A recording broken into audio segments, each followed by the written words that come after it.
Praise the lord. ఈ రోజు దేవుని జీవవాక్యము రోమీయులకు రాసిన పత్రిక 12వ అధ్యాయము 12వ వచనము. ప్రార్థన యందు పట్టుదల కలిగి ఉండుడి. Romans chapter 12 verse 12. Continuing steadfastly in prayer. ప్రియ సహోదరి సహోదరుడా, విశ్వాసి అయిన నీవు పట్టుదల కలిగి ప్రార్థించాలి. జీవితంలో ప్రార్థన లేమి అనేది విశ్వాసి యొక్క జీవ కిరీటాన్ని దొంగలిస్తుంది. పట్టుదలతో చేసే ప్రార్థన గొప్ప విజయం ఇస్తుంది, వాగ్దానాలను నెరవేరుస్తుంది, దేవుని ఉగ్రత పడకుండా కాపాడుతుంది. కాబట్టి నీవు పట్టుదల కలిగి ప్రార్థించు. నినివే పట్టణము 40 దినములకు నాశనం అవుతుందని యోనా ద్వారా దేవుడు నినివే ప్రజలకు సందేశం పంపించాడు.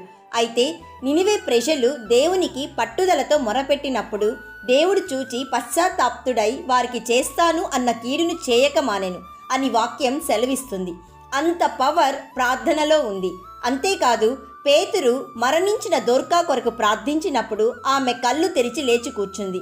యాకోబు ప్రార్థన ఏసావు ద్వేషాన్ని ఒక ప్రేమ భావంగా మార్చివేసింది.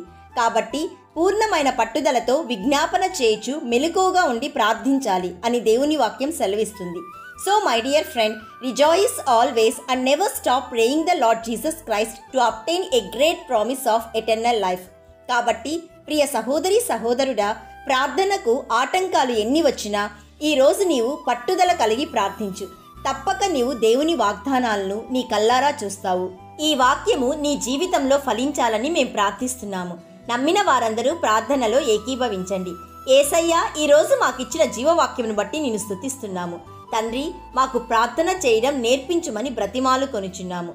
తండ్రి, ఈరోజు జీవవాక్యం వింటున్న ప్రతి ఒక్కరి ప్రార్థనలు సాతాను దొంగలించకుండా నీవే సహాయం చేయండి. ఎవరైతే జీవవాక్యం వింటున్నారో వారి హృదయములలో ప్రార్థన చేసే ఉజ్జీవాన్ని కలుగు చేయమని విజయశీలుడైన యేసయ్య నామంలో అడుగుచున్నాము తండ్రి.